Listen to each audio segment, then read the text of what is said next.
all trying to get used to whether we keep them on, not keep them on, the mask. But I want to welcome everybody here today, and for those people standing behind me, especially to Mayor Rivera.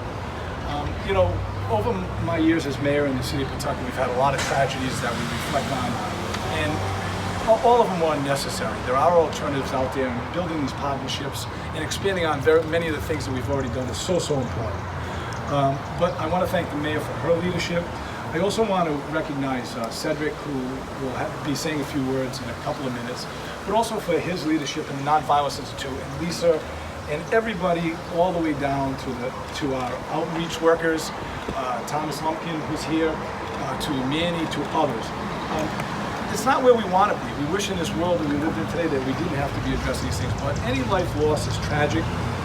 This doesn't happen alone. This happens with a lot of partnership. We talk about Pawtucket and Central Falls, recognizing council members Vega and Dana for their leadership. You have Senator Acosta and Senator Cano, who represent Pawtucket and Central Falls in their perspective. But to the Colonel, to the Chief of Police, you know, as I've said, these things, we need to do a better job and more in our community.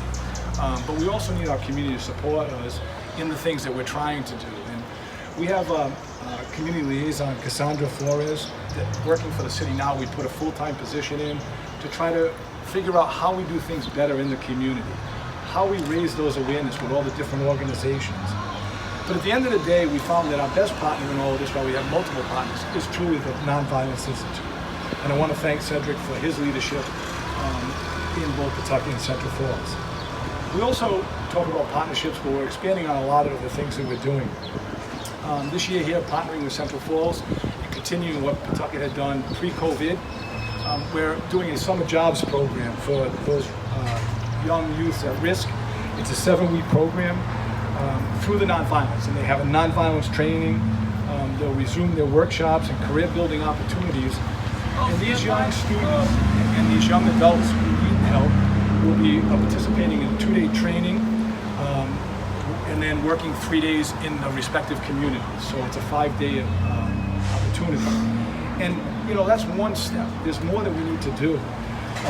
We were happy to bring this program back and provide these opportunities.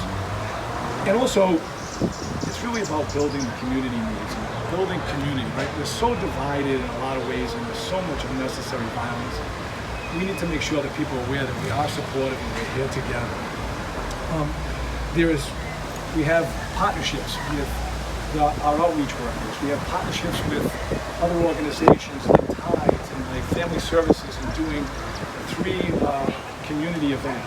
We're partnering together because it is that community. It goes can't stress enough how important it is to work together. But at the end of the day, our goal is to make it a safer environment for our residents and to provide opportunities for our youth. It's our job to make sure that we are providing the best opportunity, being as visible as we can, and believing in these partnerships. Again, I want to thank everybody for being here. I thank the mayor for hosting us here in Central Falls and his background in schools, and we all know that it starts, and we need to build those relationships. And it's now my pleasure to introduce Cedric Huntley from the Nonviolence Institute.